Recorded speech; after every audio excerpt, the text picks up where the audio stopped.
My sister spent everything on her wedding and then said I ruined her life because I didn't stop her. My wedding dress smelled like cheap steamed fabric and panic, and I kept tugging at the sleeves like I could pull myself back into my normal life if I tried hard enough. Delaney, that's me, standing in a rented hall with folding chairs and a buffet my parents paid for, telling myself simple didn't mean sad. It didn't mean sad. It meant we weren't going to start a marriage by setting money on fire. That was the whole point. My husband squeezed my hand and whispered, "We did it," like we'd survived something together. I smiled because I meant it, and because the photographer kept hovering like a hungry bird. The ceremony was small on purpose. A few friends, a few family members, and the kind of decorations you can store in a closet later without feeling stupid. I wore a dress that cost less than what my sister spent on her hair every month. Okay, I might be exaggerating a tiny bit, but only because her hair always looked like it belonged on someone with a trust fund. My parents covered the food and the little religious ceremony piece, and my husband and I paid for everything else. I was proud of us. I was also so busy being proud that I didn't notice my sister rolling her eyes at my centerpieces. I found out later because people can't keep anything to themselves. A cousin pulled me aside a week after the wedding and said, "I didn't want to tell you," but she was being kind of loud. Then my aunt, the one who treats gossip like it's oxygen, told me my sister had been making jokes about my budget wedding. Apparently, she'd pointed at the dessert table and said, "So this is what being responsible looks like," with that fake smile people use when they're trying to cut you without leaving a mark. I should have confronted her right away. No, I shouldn't have, I know. You know. But I wanted to. I had fantasies of grabbing the microphone and doing a whole dramatic speech like I was in a reality show. Instead, I did what I always do when I'm cornered. I swallowed it, told myself she was jealous, and went back to building my little newlywed life. Here's the thing my parents never said out loud, but everyone in our family knew. They'd kept a savings account for each of us since we were kids. Not some magical pile of money, just a steady, careful little fund they added to when they could. My parents weren't rich. They were the kind of we plan ahead people. My mother used coupons like it was a sport. My father would fix something himself before he'd pay someone else. They saved for our future like it was a promise. Before the wedding, my parents sat me down and said, "Use what you need. The rest can stay there for a house or an emergency." I used a small chunk because, again, we didn't want to start our marriage by setting money on fire. And they kept the rest, which felt normal because they'd been holding that money for years. And I trusted them. My sister sat at my wedding like she was watching someone else's boring movie. I didn't see it then. I see it now, though, like a little warning light. She didn't clap that hard. She didn't cry. She didn't whisper, "You look beautiful." She looked around like she was taking notes on what not to do. Afterward, she posted one vague photo on a social media app with a caption that said something like Family Day. No congratulations. No tag, nothing. Yes, it bothered me. Yes, I pretended it didn't. A few days later, my aunt told my sister with the energy of someone lighting a match near gasoline that I barely touched my savings money. I didn't even know she'd said it. I wasn't there. But it traveled like everything does in our family. Fast, twisted, and with extra seasoning. My sister heard that and somehow turned it into, they didn't give her any money at all. Like my parents had just ignored me, skipped my wedding, and tossed me into the street. It made no sense. But my sister has this special talent where she believes whatever story makes her the victim. She clung to that version like it was a life raft, and nobody corrected her because nobody wanted the drama, including me, which, yes, I regret. 6 months after my wedding, my sister had hers. And when I say hers was big, I mean it was the kind of wedding where you walk in and immediately know someone's credit card is crying. She picked a venue that looked like a fancy building from the outside and a money pit from the inside. There were lights. There was a dessert table that could have fed a small town. There were party favors that I'm sure got thrown away by half the guests before they even got home. My sister wore a dress that looked like it weighed more than her personality, which, trust me, is saying something. My parents paid for it. They used the entire savings meant for her. Every bit. They did it because they love her, and because she had been talking about her dream wedding since she was a teenager. I watched my mother smile through stress. I watched my father do that tight jaw thing he does when he's trying not to think about numbers. I told myself it wasn't my business. I also told myself it wasn't my problem, which was technically true. Emotionally, it was like watching someone you love walk into a wall. Her husband didn't contribute. Not because he couldn't, necessarily, but because he wouldn't. He'd bounced between jobs like he was allergic to staying put. He'd get hired, complain about the schedule, complain about the manager, complain about the customers, and then he'd be gone. Sometimes he got fired, sometimes he quit, and every time he acted like the world was the one failing him. At the wedding, he made a speech about how he was going to build something. He said it like a promise. He also said it like my sister owed him applause for having the thought. People clapped because people clap when they're trapped in a room with cake. I clapped too because I'm not a monster, but I remember thinking, build what? Spoiler, he built nothing, nothing at all. After they got married, my sister tried to run her own little business making bags and shoes. I'm not going to say it was bad because that sounds mean, and honestly, she did put effort into it. But the quality didn't match the price. The photos were cute. The product was not. She'd brag about being an entrepreneur like that automatically meant money would fall into her lap. Meanwhile, she was barely selling anything, and her husband was at home playing online games and streaming, which basically meant he sat on the couch and talked to a handful of strangers while my sister worked her job, cooked, cleaned, and tried to keep the lights on. When I visited, the apartment always smelled like stale snacks and defeat. His gaming setup took up more space than their dining table. I'd step over cords like I was navigating a trap. My sister would greet me with this tight smile, and then she'd start complaining the second her husband wasn't listening. "He's just stressed," she'd say. "He's working on something." I'd look at her and want to shake her. I didn't. I smiled, because apparently my personality is avoidance. He never lifted a finger around the house. If there were dishes in the sink, he walked past them. If the trash was full, he pushed it down. If my sister asked him to help, he'd sigh like she'd asked him to move a mountain, and then he'd slide in little comments, like tiny drops of poison. "Your parents don't respect me," he'd say. "They think I'm beneath them." Or, "Your sister always gets the good stuff. They help her and leave you to struggle." He'd say it like he was protecting her, like he was the only one who saw the truth. My sister ate it up. Every time my parents tried to give her advice, she took it as an attack. If my mother said, "Maybe you should put some money aside," my sister heard, "You're failing." If my father said, "He needs to get a job," my sister heard, "We hate your husband." She'd defend him like he was a wounded animal, and he'd sit there smug and quiet, letting her do it. A year and a half after her wedding, I got pregnant. Not planned exactly, but not a shock either.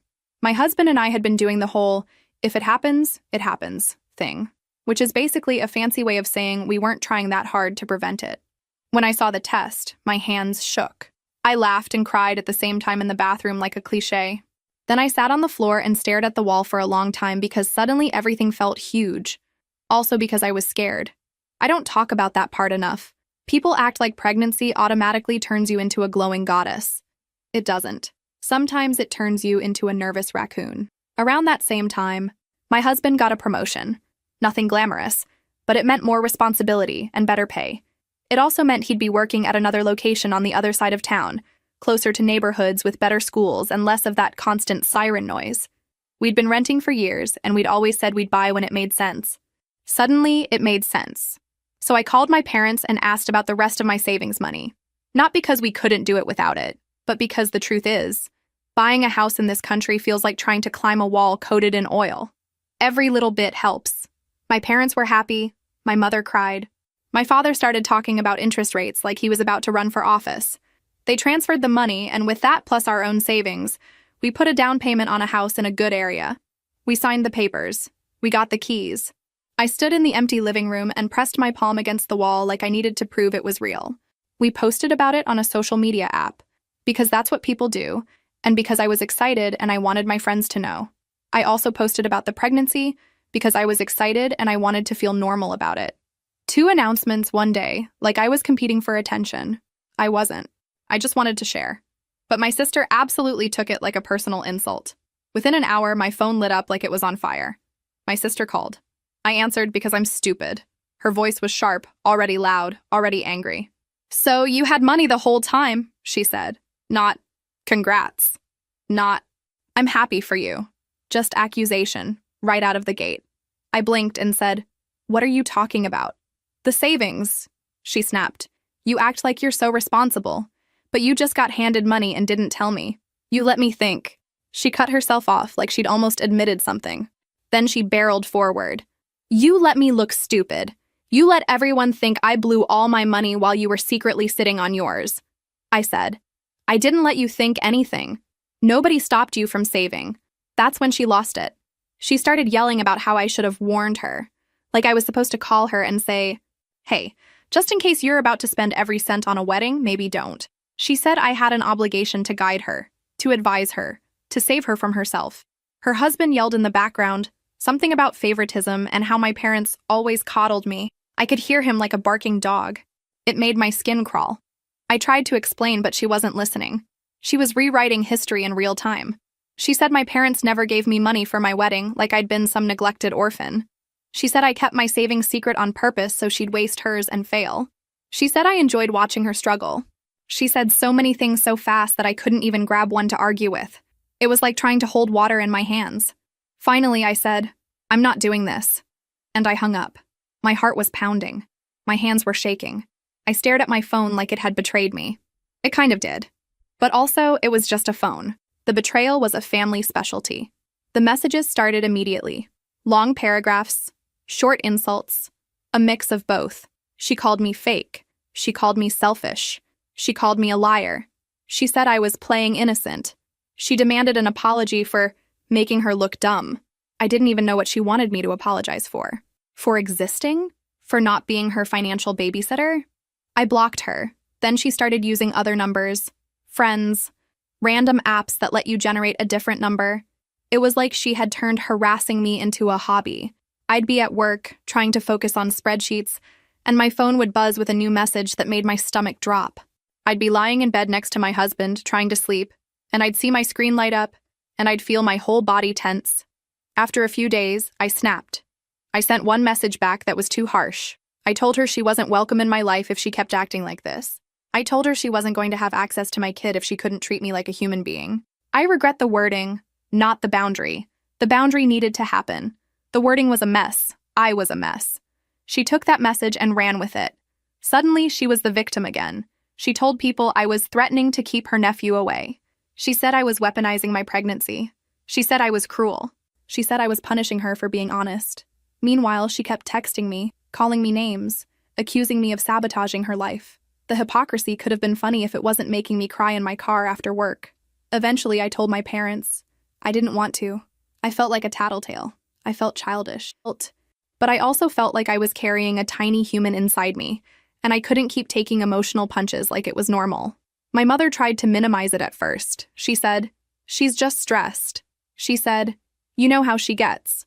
She said, "Don't take it personally." I wanted to scream, "How do I not take it personally when she's literally attacking me?" My father, on the other hand, got angry. He didn't do the soft thing. He did the, "I'm calling her right now" thing. They confronted her. My sister denied it at first. Then, when my father started reading her messages out loud, she got quiet. Then she got defensive. Then she got furious. She said it was between sisters and my parents had no right to interfere. My father said, "When one sister is harassing the other, it becomes my business." My mother tried to smooth it over. My father didn't let her. He told my sister she was acting entitled and ridiculous. He told her her financial issues were her responsibility. He told her she didn't get to blame me for her choices. My sister exploded. She accused them of hating her husband. She accused them of wanting her to marry someone rich. She said they'd always favored me. My parents pointed out that my husband wasn't rich. He just worked, and that the difference wasn't money, it was effort. My sister didn't want to hear that. She suddenly said she never should have accepted the savings money at all, that my parents used money to control her, like she was a trained animal, like they'd been pulling strings this whole time. It was honestly breathtaking. I sat there listening to the aftermath and thinking, how did we grow up in the same house? After that call, she went quiet for a couple of weeks. Not peaceful quiet, the kind where you can feel someone plotting. I started to relax a little. I stopped checking my phone every 5 minutes. I started letting myself enjoy being pregnant, at least in small moments, like when my husband rested his hand on my stomach and smiled like he couldn't believe it either. Then 3 weeks later, we decided to do a combined little housewarming and pregnancy celebration. Not a huge party, just some close friends and family. We wanted to show people the house. We wanted to eat food and pretend life was normal. We didn't invite my sister. That felt obvious. My parents came. My mother kept glancing at me like she was waiting for me to change my mind. I didn't. Someone posted pictures on a social media app, of course, and my sister saw them. That evening, she threw her own party. Same day, same time. She posted photos with captions about real family and people who actually show up. She sent some of the photos directly to my mother. It was like she was daring my mother to pick a side. My mother cried. My father got angry. I got tired. Like bone-deep tired. The kind where you want to lie on the floor and let the world spin without you. My father, in one of his righteous moods, texted my sister from his own phone and said if she hated the savings money so much, she could start paying it back. He threw out a number that made me choke when my mother told me, more than $100,000 over the years between her education and her wedding. My mother immediately tried to correct him, like, it's not exactly that. My father said, it's close enough. My sister didn't answer right away, which, honestly, scared me more than her yelling. Silence means she's crafting a story. A few days later, she started posting again. Sometimes it was vague quotes about betrayal. Sometimes it was pointed jabs about favoritism. Sometimes it was performative pain about being kept from family. My aunt would forward me screenshots like she was delivering evidence. Distant relatives would message asking if everything was okay. I stopped explaining. I stopped even reading them. I just kept living. At my own gathering, a cousin said, I saw something. Is everything fine? In front of a couple other people, like it was casual, like my family drama was a cute topic at a party. I smiled through it. I lied through it. I said, oh, she's just stressed. Meanwhile, inside, I felt like I was being peeled open. I spent that night crying in the shower so my husband wouldn't hear me. Then I cried again in bed anyway because he noticed. He said, I'm not letting her poison this. And I knew what he meant. He wasn't going to let my sister turn my pregnancy into a battlefield. The stress started messing with me. I stopped sleeping. I'd wake up at 2 in the morning and scroll through her posts like I was punishing myself. I'd read the comments. I'd look at who liked them. I'd feel my throat tighten. I'd feel my hands go cold. I'd say, I'm done. And then I'd look again 10 minutes later. Yes, I know, it was unhealthy. It also felt impossible to stop, like if I didn't watch it, it would somehow get worse. My mother called me crying one afternoon and asked me to be the bigger person. She said, she's your sister. She said, maybe you can just talk to her. I said, talk to her about what? Her fantasy that I ruined her life by buying a house? My mother said, she's hurt. I said, so am I. My voice cracked, and then I got angry, because I hate crying when I'm trying to be firm. It feels like losing. I told my mother I wasn't apologizing for something I didn't do. I told her my sister wasn't meeting the baby until she stopped acting like I was her enemy. My mother got quiet. She didn't agree. She didn't fight. She just sounded sad, which somehow made me feel worse. Like I was the one causing pain, even though my sister was the one throwing knives. A few weeks later, my sister showed up at my parents' place unannounced. She demanded a conversation. She was furious about my father demanding she repay the money. She said it was proof they were controlling her. She said they wouldn't ask me to repay anything, so obviously they favored me. My parents tried to explain, calmly, that we both got the same amount, we just used it differently. That was the truth. I used a portion and saved the rest. She used every bit. That's not favoritism. That's choices. My sister screamed anyway. She talked about a lifetime of being second. She listed every little grievance she could dig up, even stuff from when we were kids, like the time I got a new backpack and she didn't. She forgot the part where hers was new the year before. Details never mattered when she was in victim mode. My father kept saying, you made your choices. My mother kept saying, please don't yell. My sister kept yelling. At some point, she said, fine, I'll pay it back, every cent. And when I pay the last penny, I'm done. I'm never speaking to you again. She said it like it was a threat, like my parents would collapse from grief. My father said, that's your choice. That made her even angrier. She started sending payments, irregular and dramatic. The first few months, she paid the same amount, right on time, like she was proving a point. Then the payments got smaller, then they got late. Then she skipped one and sent a long message blaming my parents for her stress. Then her husband messaged my father, accusing him of financial abuse. Financial abuse. After a few more sporadic payments, she stopped entirely. My father sent one final message. Consider the debt forgiven, but the boundary stays. My sister never acknowledged it. My mother wanted closure, but my father refused. We're done chasing, he said. The audacity would have been impressive if it wasn't so exhausting. In the middle of all this, I was still pregnant. Life didn't pause. I still worked. I still went to appointments. I still tried to eat vegetables. I still had days where I felt excited and days where I felt like I'd made a huge mistake bringing a child into this mess. My husband tried to shield me, but he also had his own limit. One night, after I'd spent an hour crying because my sister posted another vague betrayal caption, he said, "If she shows up here, I'm calling the police." He didn't say it like a threat. He said it like a boundary, like, "We're not doing this." I didn't want it to come to that. I didn't want police involved. I didn't want court. I didn't want any of the big, scary things that make family drama feel like it's crossing into something else. I wanted it to stay in that miserable, normal zone of, we're fighting and it sucks. But I also didn't want my sister showing up and screaming at my door when I was 8 months pregnant. So when she started threatening to show up and say what she had to say, my husband and I went to the local police station and asked what we could do. It wasn't dramatic. It wasn't some movie scene. It was me sitting in a plastic chair, holding a folder of screenshots, feeling like the world's biggest loser. The officer told us we could file a report about harassment and we could request a no-contact order if it escalated. He looked tired. He looked like he'd seen this exact thing 1,000 times. It made me feel both comforted and devastated. Comforted because we weren't crazy. We didn't file anything that day. I wasn't ready. I kept hoping it would burn out on its own. My sister wasn't physically hurting me. She was just poisoning everything. And my family kept acting like emotional poisoning was something I should tolerate because that's how she is. The baby came in a blur of exhaustion and relief. The labor was long. I cursed. I cried.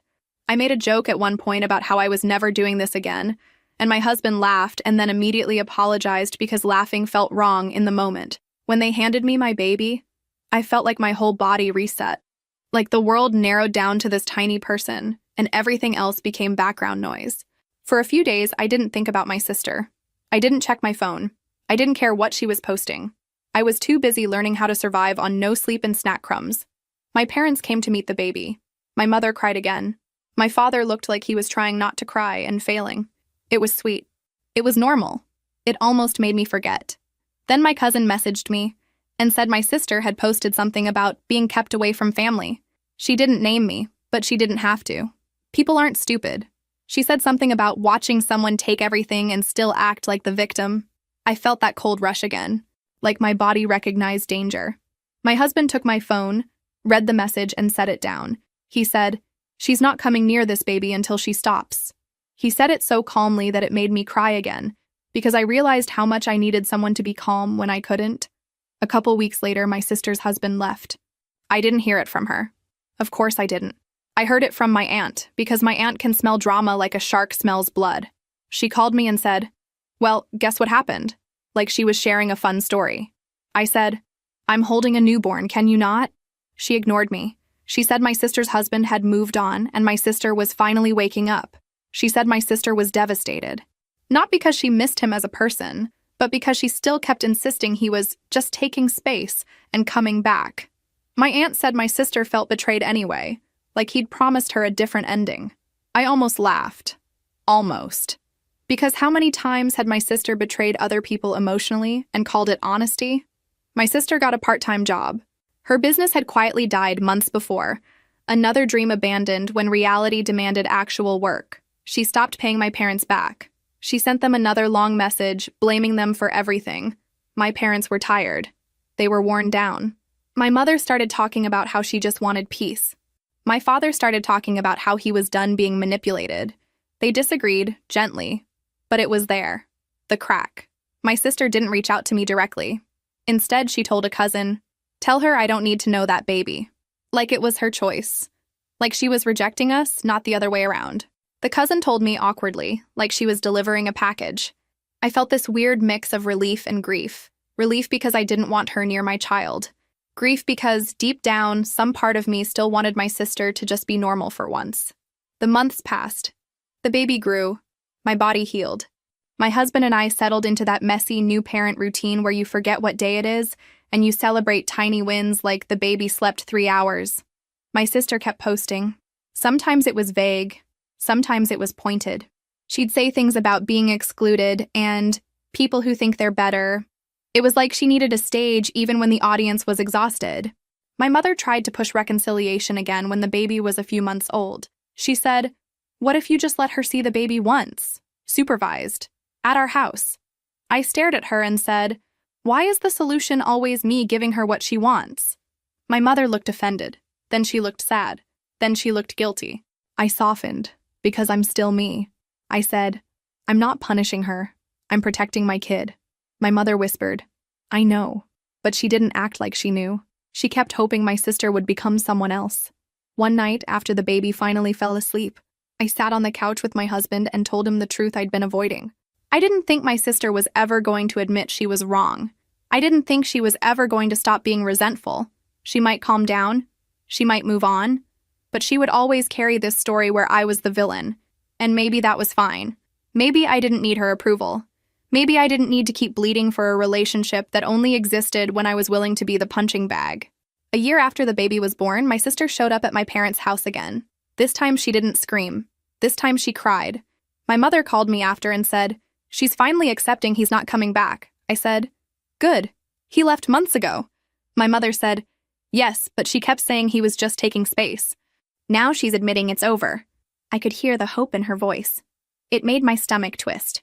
My sister told my parents she wanted to start over. My father said, with what, reality? My mother shushed him. My sister said she'd been manipulated. She said she'd been stressed. She said she'd been in a dark place. She didn't say, I was wrong. She didn't say, I hurt you. She didn't say my name. She talked around it like she was allergic to accountability. Still, my mother wanted to believe it. My father stayed guarded. A week later, my sister messaged me for the first time since the baby was born. The message was short, which is how I knew it wasn't sincere.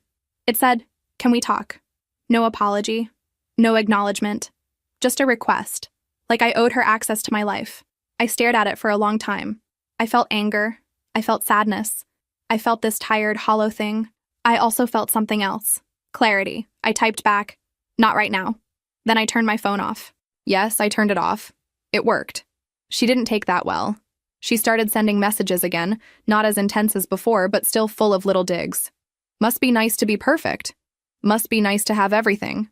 The old script. I didn't respond. I let the silence do the work. Eventually, my father asked me to come over without the baby. He said he wanted to talk, just us. When I got there, my sister was there too. My mother had set it up. Of course she had. I wanted to leave. My father gave me a look that said, stay. So I stayed. And yes, I was furious. I'm still furious thinking about it. My sister started crying immediately. She said she felt abandoned. She said she felt betrayed. She said she'd been trying. I waited.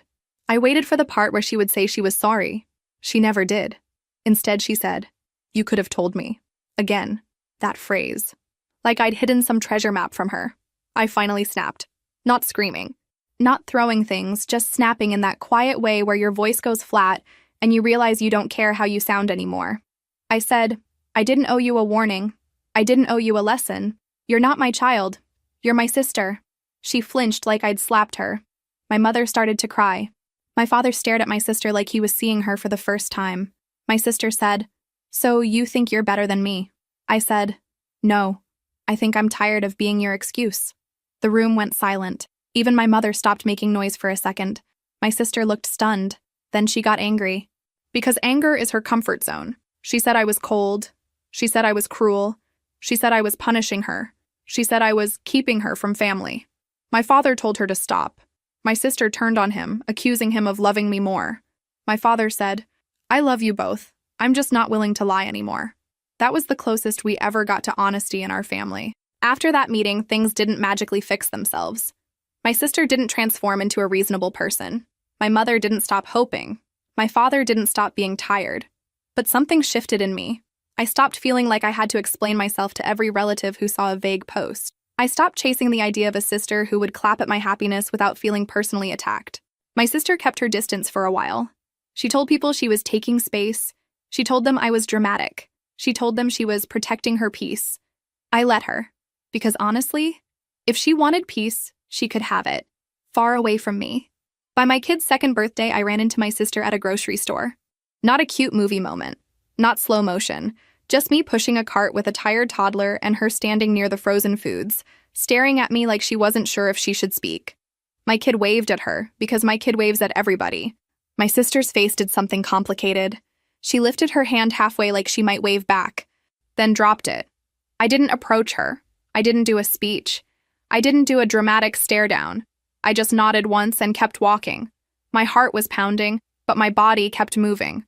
It felt like choosing myself in real time. It also felt like grief. Both can exist. Don't let anyone tell you they can't. Later that night, my mother called and said, "Did you see her today?" I said, "Yes." My mother said, "Did you talk?" I said, "No." My mother sounded disappointed. I said, "Mom, I'm not doing the cycle anymore." My mother sighed like she wanted to argue. Then she said quietly, "I understand." I don't know if she did, but it was the first time she didn't push. My sister never held my child. She saw my kid exactly once at that disastrous dinner, but she never got close. Not then. Not after. She tells people she was kept away. She posts about family betrayal sometimes when she's having a rough week. My aunt still forwards me screenshots like she's doing me a service. I've learned to mute people and let some relationships fade. My parents are still my parents.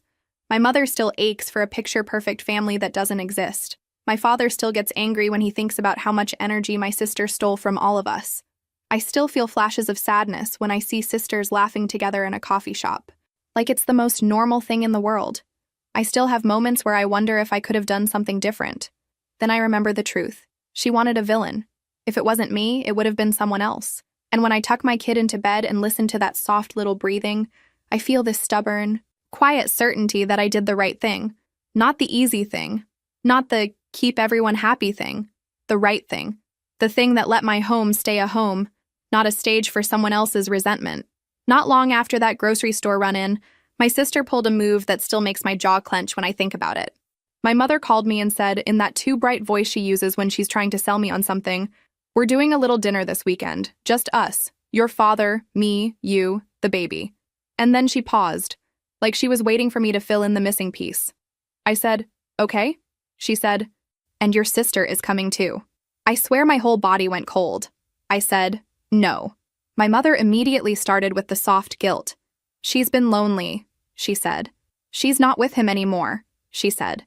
"She just wants to see you," she said. She didn't say the baby out loud, but it was hovering in the air like a perfume. I said, "I already told you the rule. No apology, no access." My mother said, "She'll behave."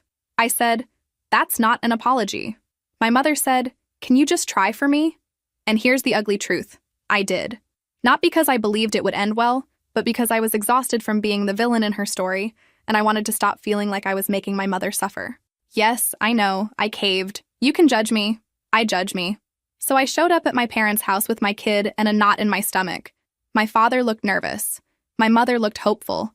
My sister walked in 10 minutes late like she was arriving at an event she was doing us a favor by attending. She didn't even look at me at first. She went straight to my kid with this sugary voice and said, "Hi, sweetie," like we were best friends and nothing had happened. I stepped between them. Not dramatic, not pushing, just stepping. I said, "Hi." She finally looked at me. Her eyes flicked over my face like she was scanning for weakness. Then she smiled and said, "So you're still mad?" I said, "You still haven't apologized." She laughed. Actually laughed. "For what?" she said. "For being honest? For getting upset when I got treated like garbage?" My father cleared his throat and said her name like a warning. My mother said, "Let's just have dinner." My sister rolled her eyes and said, "Fine, I'm not here to fight." Then she reached toward my kid again. I said, "Don't." She froze, like she couldn't believe I'd said it out loud in front of our parents. "Seriously?" she snapped. "You're still doing this?" I said, "You can meet the baby when you can talk to me without acting like I robbed you." My sister's face changed fast. That smile disappeared. Her voice got sharper. "You did rob me," she said. "You robbed me of the chance to do things the right way. You kept your little secret and watched me drown." I felt my hands start to shake. I said, "I didn't keep anything secret. You never asked. You assumed." She took a step closer, like she was trying to intimidate me in my parents' kitchen. "You're always the good one," she said, loud enough that my kid flinched. "You always get to be the good one, and I'm always the screw-up. You like that." I wish I could say I handled it with dignity. I didn't. I snapped back. "I like being left alone. That's what I like. I like not being blamed for your choices." My mother gasped like I'd cursed. My father's jaw tightened.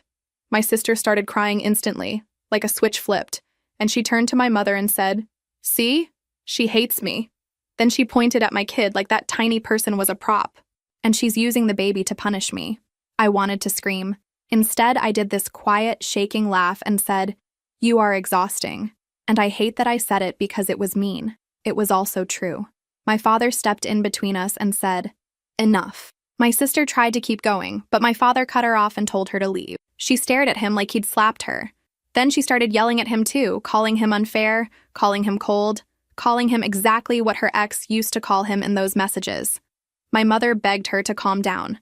My sister grabbed her coat and stormed out, and right before she slammed the door, she shouted, "Enjoy your perfect little life." My kids started crying. My mother started crying. I stood there holding my kid and thinking, this is the dinner she promised would be peaceful. Spoiler, there was no dinner. On the drive home, my husband kept one hand on the steering wheel and one hand on my knee, like he was anchoring me. He didn't even ask what happened because he already knew. He said, "We're not doing that again."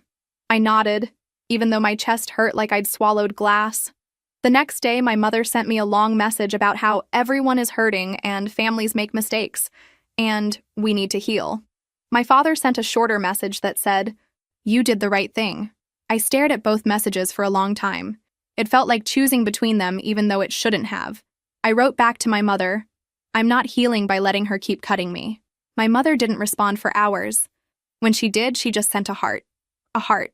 Like I was a distant friend and not her daughter. After that, my sister escalated in a more sneaky way. She stopped the obvious screaming and started playing the concerned victim. She messaged relatives and told them she was worried about me. She told them I was isolating myself. She told them my husband was controlling. Because obviously, if a woman sets a boundary, a man must be behind it. That's how my sister's brain works. Suddenly, I had cousins texting me like, "Are you okay?" and "Just checking in," and "We're here if you need anything." I wanted to ask, were you here when she was harassing me for months? But I didn't. Because I'm still allergic to conflict, apparently. It got worse when my sister started showing up in places where she knew I'd be. Not every day. Not like a stalker movie. Just enough to make me tense. Once she appeared in the parking lot of my work right as I was leaving. I saw her leaning against her car like she was in a dramatic photo shoot. My stomach dropped.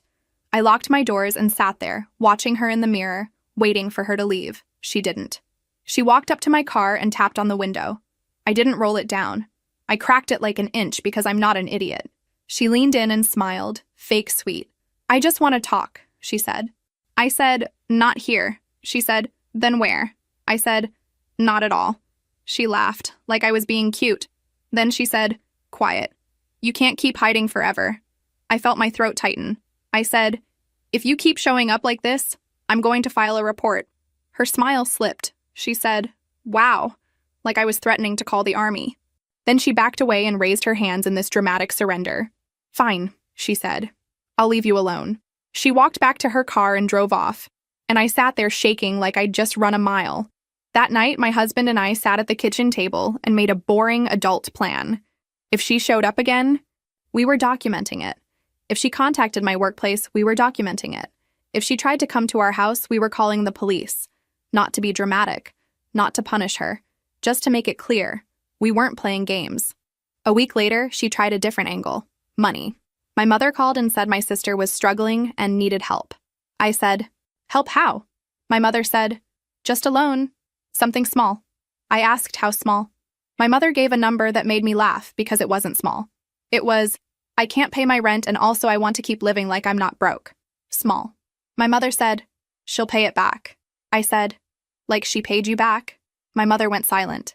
My father called me later and said my mother had asked him too, and he'd said no. He sounded tired, like his whole body had become one long sigh. He said, "She's looking for someone to rescue her again." I said, "I'm not doing it." My father said, "Good."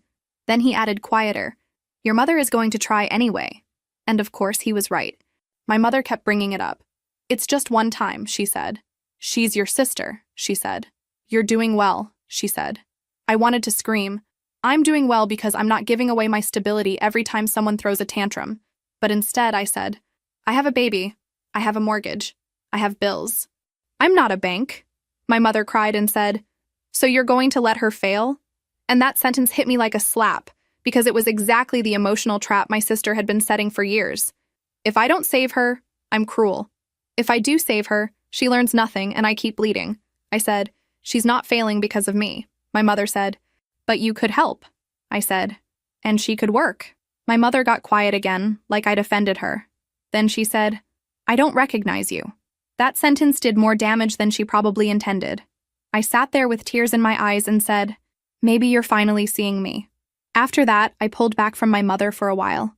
Not cutting her off, not dramatic. Just less.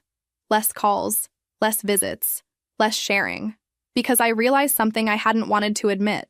My mother wasn't just enabling my sister. She was using me to keep the peace. She was trying to sacrifice me, softly, with a smile, because it was easier than dealing with my sister's rage. My husband noticed and said, you're allowed to be mad at her. I said, I'm not mad, I'm just tired. He said, that's mad. He was right. Annoying, but right. Over the following months, my sister kept posting. It was the same cycle in different outfits. Betrayal quotes, vague captions, little jabs meant for me but aimed at anyone watching. My aunt still tried to forward screenshots like she was doing me a service. I kept saying, please stop, until she finally did.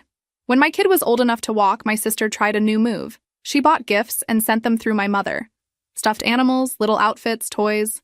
My mother would show up with a bag and say, she just wanted the baby to have this.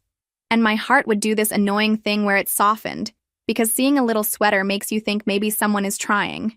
But then I'd remember, gifts aren't accountability. Gifts are a shortcut. I told my mother I wasn't accepting anything unless my sister could speak to me directly and say, in plain words, I'm sorry. My mother said, that's too harsh. I said, it's basic. My mother sighed and said, you're making it hard. I said, she made it hard. My mother stopped bringing the gifts. I knew she was still giving them to my sister, telling her I was not ready. Eventually, even that stopped. My sister either gave up or found other targets for her gestures. My sister probably told herself that meant I was petty. I let her. I didn't have the energy to correct the story she'd already decided to live in. The funniest part, in a dark way, is that my sister never stopped measuring everything against me. If my husband got a raise, she called it unfair. If I posted a photo of my kid at a playground, she called it showing off. If my parents came to my house for a birthday, she called it favoritism. There was no winning. There was only stepping out of the game. The day it finally clicked for me was weirdly small. My kid spilled juice on the floor and I cleaned it up without thinking, and I realized I wasn't tense. I wasn't waiting for a message. I wasn't bracing for another family explosion. I was just living. And I thought, oh, this is what peace feels like. It wasn't glamorous. It was sticky floor and laundry and a half-eaten snack. It was normal, and it was mine. A while after that, my father invited me to get coffee with him. Just us, like he used to when I was a teenager, and he'd take me to a little coffee shop to talk when my mother and sister were fighting. We sat outside, and he looked older than I remembered. He said, I'm sorry I didn't stop this earlier. I said, you tried. He shook his head. I tried late, he said. Your mother thought keeping the peace meant keeping her calm. I should have told your sister no more, years ago. I didn't even know what to do with that.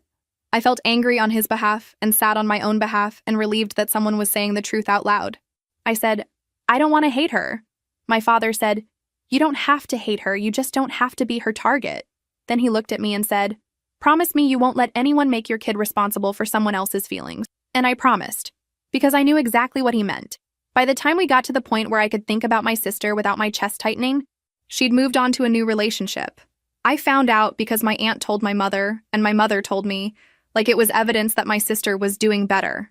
She started posting happy pictures again. She started talking about growth. She started acting like the past was just a misunderstanding. Then, one evening, she messaged me a photo of herself with my kid from my parents' dinner years ago. That one moment before everything blew up. She wrote, see? We were fine. That was it. Like the proof of our relationship was one random photo. Like the months of harassment and the public posts and the parking lot ambush didn't exist. I stared at the photo and felt this anger rise up like a wave. Then I felt something else. Softer. Pity. Because she really believed her own edits. I didn't respond. I just saved the screenshot and put my phone down. A few days later, she showed up at my door. Not banging, not screaming, just standing there with a bag, like she was delivering a peace offering. My stomach dropped so hard I thought I might throw up. My husband was home, thank God. He stood behind me like a wall. I opened the door just enough to look at her. She smiled and said, can I come in? I said no. Her smile tightened. Seriously? She said. After all this time? I said. You still haven't apologized. She huffed, like I was being ridiculous. I said I was stressed, she said. I said I was going through stuff. I said, that's not an apology. She looked past me into the house like she was trying to see my kid. I brought gifts, she said. My husband said, calm and firm, this isn't happening. He didn't raise his voice. He didn't threaten. He just stood there and made it clear we weren't negotiating. My sister's eyes flicked to him and she said, this is what I mean. He controls everything. My husband didn't even blink. He said, you're not coming in. Please leave. My sister's face reddened. She took a step forward like she might push. My husband stepped closer to the door, not touching her, but blocking. My sister stopped and stared, like she suddenly realized the world wasn't going to bend. She lowered her voice and said, you're really going to do this? Keep me from my own family? I said, my family is inside this house, the one I built. You can be part of it when you can act like one. She stared at me for a long second, and I saw something in her face that looked almost like shame. Almost. Then she snapped it away and said, whatever. She shoved the bag into my hands like it was garbage and said, keep it. I tried. Then she walked away. I set the bag on the floor and stared at it like it was a bomb. My husband picked it up, walked it to the trash, and tossed it in without opening it. I started to protest, but then I stopped. Because honestly, I didn't want those gifts. I wanted accountability, and gifts can't replace that. That night, I lay awake thinking about how many times my sister had tried to rewrite the story, how many times she'd tried to change the ending without doing the hard part in the middle, and I realized something that hurt, but also freed me. She didn't want repair. She wanted access. She wanted the picture. She wanted the role. She didn't want the responsibility. So I stopped waiting for her. My mother slowly got better at respecting it. Not perfect. She'd still sigh sometimes and say, it's sad. And it is sad. But she stopped pressuring me as hard. She started saying things like, I wish it was different, instead of, you need to fix it. My father stayed steady. He stopped taking calls from my sister when she started yelling. He ended conversations when she got manipulative. He started choosing peace too, not by giving in, but by refusing to participate. And me? I got used to being the villain in my sister's story. I stopped trying to audition for the role of the good sister. I stopped explaining myself to people who liked drama more than truth. I stopped letting my mother's sadness be a leash around my neck. I still have moments where something hits me out of nowhere, like when I see two sisters laughing in line at a coffee shop, or when a holiday photo pops up on a social media app, and I remember what it felt like to think we could be normal. I feel it. I let it be sad. Then I go home to my loud little life, the one with toys on the floor and dishes in the sink, and a kid who wants to be carried for no reason other than love. And if someone ever asks me, would you do it differently? I don't say some noble speech. I don't say some dramatic lesson. I just say the truth. I would have stopped swallowing it sooner. I would have stopped trying to buy peace with my own comfort. I would have learned earlier that being the bigger person doesn't mean being the flatter person. Because I'm not flat anymore. I'm not quiet anymore. I'm not available for anyone's fantasy where I exist to fix them. I'm just a woman who got married in a modest little ceremony, saved what she could, built a home the slow way, and learned that sometimes the price of peace is being willing to disappoint people who only feel okay when you're the one hurting. I should mention that during all of this, the therapy, the boundaries, the growing peace, there was also the money thing that kept popping up like a bad smell. Because once my sister decided I was the one with everything, she started treating my life like it was a public resource. If my parents visited me, she'd text my mother, must be nice. If my mother bought my kid a birthday gift, my sister would say, so you can spoil her, but you can't help me. Like love was a limited supply. Like my kid's toy was personally stolen from her pantry. One afternoon, my mother showed up at my house with that nervous smile and said, don't get mad. That sentence has never ended well in the history of mothers. She told me my sister had asked if she could use my parents' address to receive mail, just until things settle. I said, why? My mother shrugged and said, she says she's moving. I asked where. My mother didn't know. My sister hadn't said. She just wanted the address. I immediately thought about bills, collections, random chaos, and my parents getting dragged into something again. I said, no. My mother said, it's just mail. I said, it's never just mail. My mother sighed and said, you assume the worst. I said, I assume the pattern. My mother tried to argue, but my father called her while she was in my driveway. I could hear his voice through the phone even though I wasn't the one holding it. He said, sharp, "Stop asking her. We already said no." My mother's shoulders dropped. She looked embarrassed. She said, quietly, "Okay." Then she looked at me and said, "I hate being in the middle." And I almost said, "You put yourself there." But I didn't. I just said, "Me too." A few weeks later, my sister tried another variation. She asked my mother to ask me for a cosign on an apartment. A cosign. Like I was going to attach my name to her chaos and just hope for the best. My mother called me and started the sentence like, "I know you're going to say no, but..."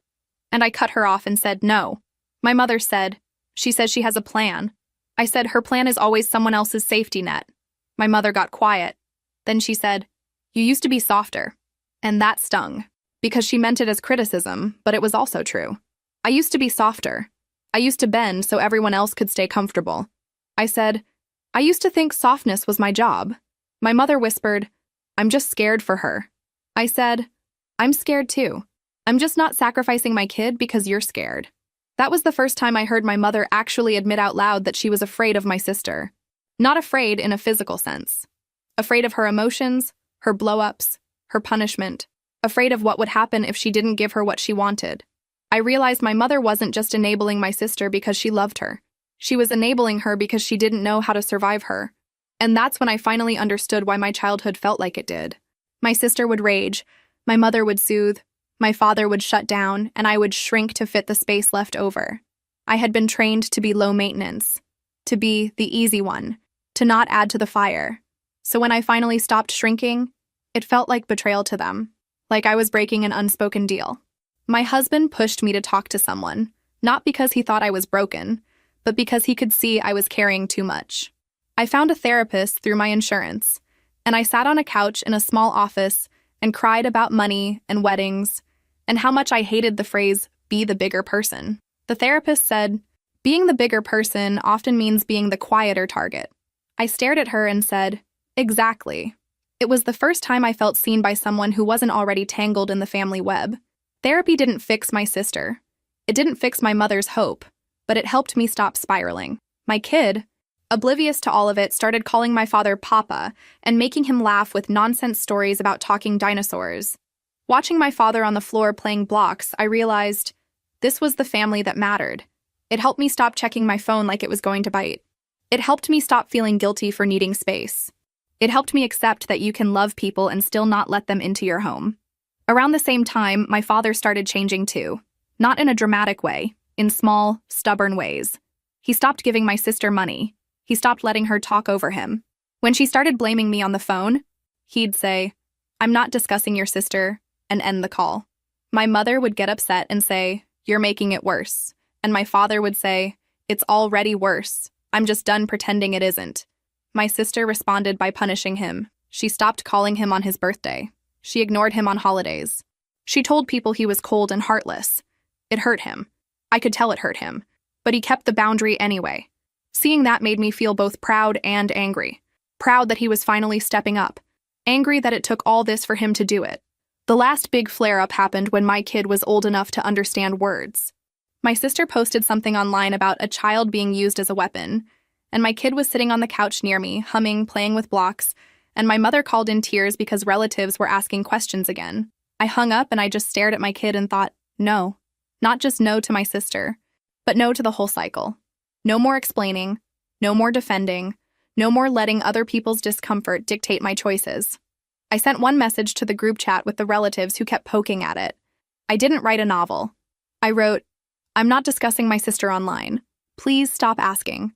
If you have a relationship with her, keep it with her." Then I muted the chat. My hands were shaking when I hit mute. Then I felt calm. For the first time, I chose silence as protection, not as surrender. After that, the drama didn't vanish. My sister still existed. My mother still wished for a miracle. My aunt still tried to stir things. But my life got louder in a different way. Louder with normal stuff.